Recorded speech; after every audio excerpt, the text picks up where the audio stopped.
তাহলে সবাই কেমন আছেন বলুন। নিশ্চয়ই সবাই খুব ভালো আছেন, আমিও ভালো আছি। তো আজকে আমি আসলাম আপনাদের সাথে আমার কিছু শিক্ষা শেয়ার করতে, যা শিক্ষা আমি পেয়েছি। সত্যি কথা বলতে আমি খুবই সাধারণ ঘরের একজন মেয়ে, বাহাল্লুতি বলতে তেমন কিছুই নেই। তো একটা বাচ্চা যখন ছোট থেকে বড় হয়, সে অনেক রকম স্বপ্ন দেখে।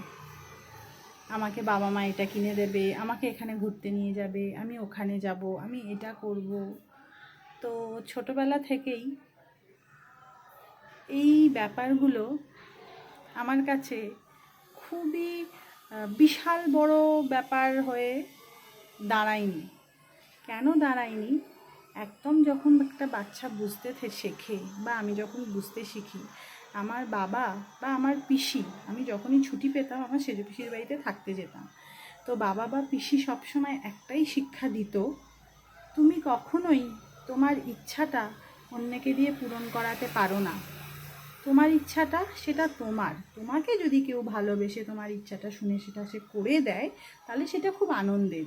কিন্তু সে যদি না করে, তুমি তার ওপর রাগও করতে পারো না বা তার থেকে তুমি কষ্টও পেতে পারো না। এটা সবসময়তেই বলে গেছে আমার বাবা বা আমার পিসি। তো সব থেকে বড় কথা যেটা, তখন হয়তো প্রথম খুব দুঃখ হতো যে আমাকে এইরকম বলছে।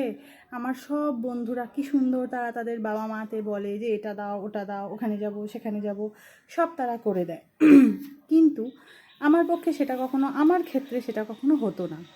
তো সত্যি কথা বলতে দুঃখ যে হয়নি তা নয়, অনেক সময়তেই দুঃখ হতো। এমনকি আমার ক্লাস 11-এর অ্যানুয়াল পরীক্ষা পর্যন্ত একটাও টিচারও ছিল না। বাবাকে অনেক করে বলেছিলাম, বাবা সব বন্ধুরা কি সুন্দর টিচারের কাছে পড়তে যায় পিঠে ব্যাগ নিয়ে। বাবা বলতো তোমার তো প্রয়োজন নেই, যেদিনকে প্রয়োজন হবে সেদিনকে নিশ্চয়ই টিচার থাকবে। অর্থাৎ ইচ্ছা আর প্রয়োজন দুটো খুব সুন্দরভাবে ছোটোবেলাতেই বুঝিয়ে দেওয়া হয়েছিল, যেটা পরবর্তীকালে জীবন চলার পথে খুব কাজে লেগেছিল। আমার পিসি সবসময় বলতো, তুমি কখনোই অন্যের কাছে কিছু এক্সপেক্ট করতেই পারো না, ও ওটা দেবে সে সেটা দেবে।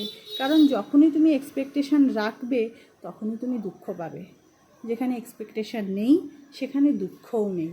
তখন হয়তো সেরকমভাবে বুঝতাম না, শুধু এটাই ভাবতাম, ও ঠিক আছে, ভেবেছিলাম ও আমাকে ওটা দেবে, আমাকে ভালোবাসে, কিন্তু দিল না, ঠিক আছে দিতে হবে না, এটাই হলো ব্যাপার।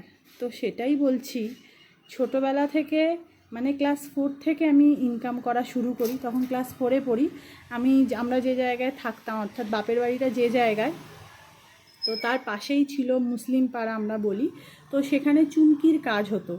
তো তখন থেকেই আমি সেই ছোটো ছোটো জামায় যে চুমকি বসানো, আমি তখন থেকে কাজ করছি টিল নাও। এখন হয়তো সেরকমভাবে নিয়মিত কোনো কাজ করি না, টুকটাক এদিক ওদিক থেকে কিছু পেলে কাজ করি। কিন্তু কাজ করা মানে অর্থাৎ আমাকে আমারটা করে নিতে হবে, আমি যেন অন্যের ওপর ডিপেন্ডেন্ট হয়ে না পড়ি, যতটা সম্ভব আমাকে করে নিতে হবে।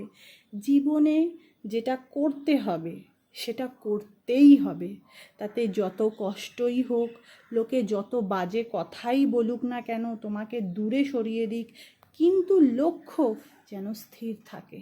অর্থাৎ যেটা করতে হবে, হাজার বিপদের মধ্যেও সেটা করতে হবে, সেখানে আর দ্বিতীয় কোনো পথ নেই। এই শিক্ষাটা অনেক ছোটোবেলা থেকে পেয়ে গিয়েছিলাম, আর পেয়ে গিয়েছিলাম বলেই অনেক ওঠা নামা বিপদের মাঝখান দিয়েও ভেঙে পড়িনি। দুঃখ হয়েছে, কষ্ট হয়েছে, হয়তো অনেকবার লুকিয়ে লুকিয়ে কেঁদেছি, কিন্তু ভেঙে পড়িনি। নিজেকেই আমার নিজে সামলে নিয়েছি।